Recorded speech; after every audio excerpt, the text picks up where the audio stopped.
ایک دفعہ کی بات ہے، ایک خوبصورت چھوٹا سا گاؤں ایک الفاونچ پہاڑی کی پاکیزہ مانند چوٹی کے قریب واقع تھا۔ اس گاؤں میں ایک چالاک لڑکا نامی جیوکب کا رہنے والا تھا۔ جیوکب کا طبیعتی اور مصنوعی خیالات کی طرف دلچسپی تھی۔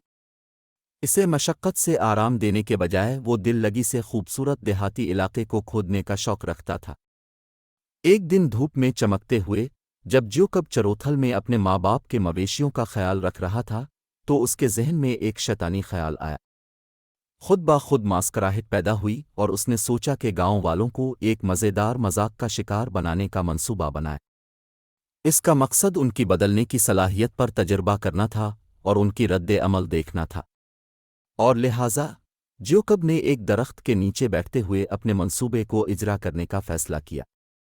جب سورج مغرب ہونے لگا اور زمین کے چاروں طرف گلابی روشنی پھیلنے لگی تو جیوکب نے سمجھا کہ اب وقت آ گیا ہے کہ وہ اپنے منصوبے کو انجام دے۔ وہ گاؤں کی طرف دوڑنے لگا اور اپنی اونچی آواز میں چلتا ہوا کہا، بھیڑوں پر بھیڑ، بھیڑوں پر بھیڑ۔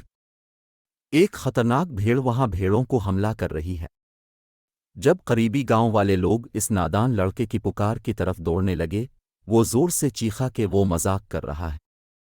گاؤں والے اشرف مرنے کے باوجود جیوکب کے پکار کو گنوانا نہیں چاہتے تھے۔ وہ کہہ رہے تھے کہ جب کوئی خطرہ نہیں ہوتا تو تمہیں بھیڑنے کی آہوں پر چلانا چاہیے۔ دنوں ماہ بیت گئے اور ماہ بیتے ماہوں میں بدل گیا، لیکن جیوکب کے مذاق کا اثر گاؤں والوں پر پڑ گیا تھا۔ انہوں نے اب جیوکب کی باتوں پر بھروسہ نہیں رکھا اور ان کے دعوے کو صرف ایک اور توہم سمجھتے تھے۔ جیوکب نے اس بات کا گھٹنے لگانا دیکھا تو اس نے خود کو روکنے کی کوشش کی، لیکن وسوسے کو مٹانے کی تماثل کرنا ناممکن ہوا۔ ایک دن دوپہر کو جب جیوکب ایک شاندار سیدھی درخت کی چھاؤں میں بیٹھا تھا، ایک ہیبت ناک سایہ گھاس کی گہرائی میں نظر آیا۔ زمین کانپنے لگی اور دور سے بھونکنے کی آواز آنے لگی۔ وہ اصلی خوف کی علامتیں تھیں، جبکہ جیوکب نے دیکھا کہ ایک خطرناک بھیڑ پہاڑی گھاس کی طرف بڑھ رہی ہے۔ خوفزدہ ہو کر جیوکب نے مدد کی پکار لگائی، لیکن اس بار اس کی آہوں پر کوئی توجہ نہیں دی گئی۔